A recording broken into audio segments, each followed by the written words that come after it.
Pasensya na kayo kung medyo mautal-utal ako dito sa aking pag-voice over kasi medyo masakit yung singaw ko. Medyo nandun siya sa dulo ng malapit sa lalamunan ko. Kaya parang medyo masakit siya kapag nagsasalita.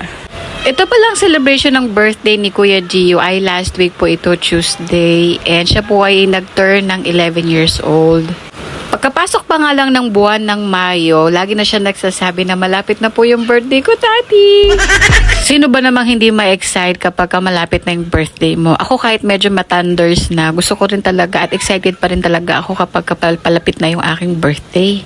And kung tatanungin niyo yung opinion ko, talagang dapat masaya at excited tayo at dapat sineselebrate natin yung ating birthday. Kasi, syempre birthday natin yon.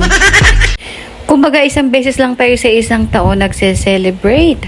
Parang kailan lang, 11 years old na si Kuya Gio. Si Kuya Gio napakasipag nito, napakalambing. Tapos isa sa mga nauutusan ko to kapag gusto ko magpabili dyan sa baba, ng ganito, ng ganyan. Wala yung ibang sinasabi kundi sige po tati.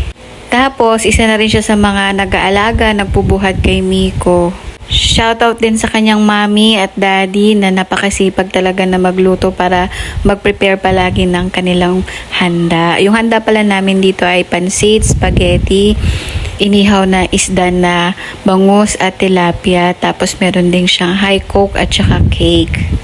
Ba't umiyak? Happy birthday! Yay! Gumaling ha?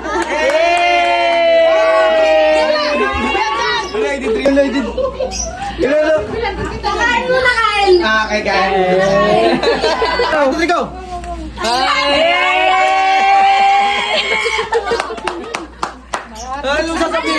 Ayan pala yung kanyang birthday wish. Gusto niya magkaroon ng basketball.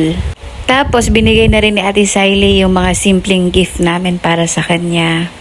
Nakakatuwa lang talaga na kapag may mga ganito kaming celebration, iisang compound lang kami. Hindi po pwedeng walang bisita. So yun lamang po for today's video. Thank you for watching. I love you, Kuya Gio.